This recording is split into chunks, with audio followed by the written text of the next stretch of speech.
بكل بساطة الطريقة اللي رح أعلمكم إياها إن شاء الله اللغة التركية طريقة بسيطة جدا جدا. أنا بقول عليها لغة الشوارع لأنه كل الكبار بدأوا من الشوارع، صدقوني. تتذكروا كيف كانوا يعلمونا في المدارس؟ يعطوك قواعد ويعطوك كلمات ويعطوك جمل، لازم تاخذ الكلمات وتلصقهم في بعض وتحط عليهم القاعدة، وهل يا ترى بقدر بستخدمها بالحاضر أو بالماضي أو بالمستقبل، وهل يا ترى التركيب صح، وحتى إذا ركبتها صح بال190 نطق الأحرف رح يكون غلط عندك بما أنه أنت مالك متعلم الجمل دايركت.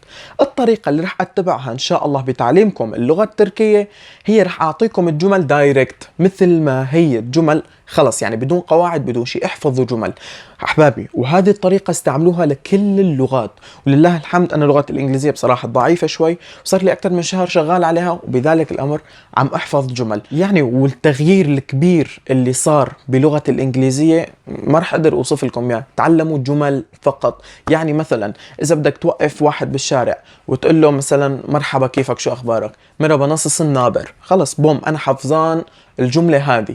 ما بدك تتذكر مرحبا شو هي وكيفك شو هي وشو أخبارك شو هي وكيف رح ألصقهم ببعض، وهل يا ترى رح أقدر أتكلمهم بنطق صحيح، وما رح تقدر تتكلم اللغة تماما. مثل ما قلت لك احفظوا جمل، مثلا أنا ذاهب بنجي ديورم، خلص هذه هي.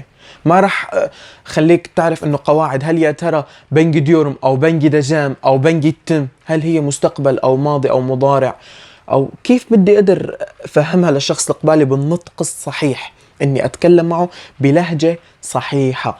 ان شاء الله هذه هي الطريقة اللي رح نتبعها في المستقبل. يعني اول ما اجينا لهون انا صديقي دخل كورس مدارس علشان يتعلم لغة تركية، وانا اتبعت الطريقة هذه، صرت اخذ الجمل من لسان اهالي اللغة نفسهم الاتراك، والى الان صديقي بس يتكلم مع شخص تركي بيعرفوا انه هو مش تركي، غريب عن المنطقة بسبب اللهجة او نطق الاحرف. بس لله الحمد وقت انا اتكلم مع نفس الشخص بيستغرب انه انت كيف مالك تركي وعم تحكي تركي افضل مني.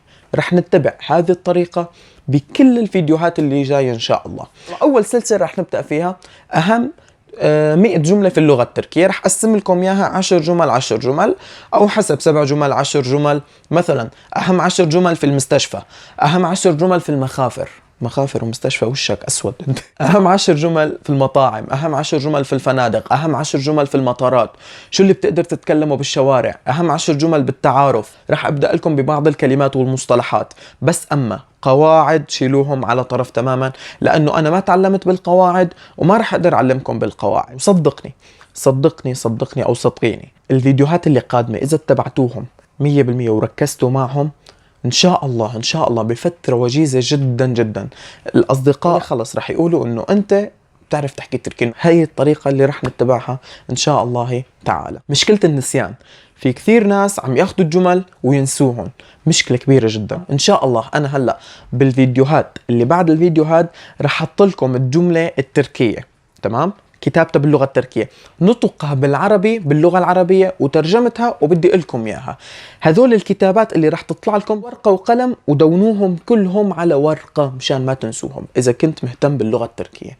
وبرجع بقول لكم اللغة التركية المستقبل القريب جدا رح تكون لغة مهمة جدا جدا جدا للعرب، بما أنه حاليا ملايين الناس مقصدهم الوحيد هو تركيا، سواء كان سياحة، سواء كان دراسة، سواء كان شغل بزنس، أي شيء الناس كلها عم تقصد تركيا، لأنه تركيا عم تتوسع على العالم بشكل غريب.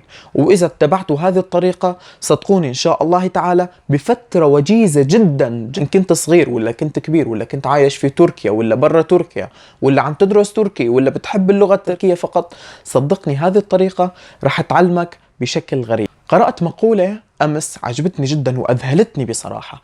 المقولة بتقول امتلاكك لغة ثانية تعني امتلاكك لروح أخرى. يعني إذا أنت بتعرف 3 لغات أنت 3 أرواح بجسد واحد، إذا بتعرف لغتين أنت روحين بجسد واحد. هلأ أنا روحين ونص بجسد. كيف تسألوني؟ ما بعرف، روحين ونص بجسد بما أني بعرف لغتين ونص.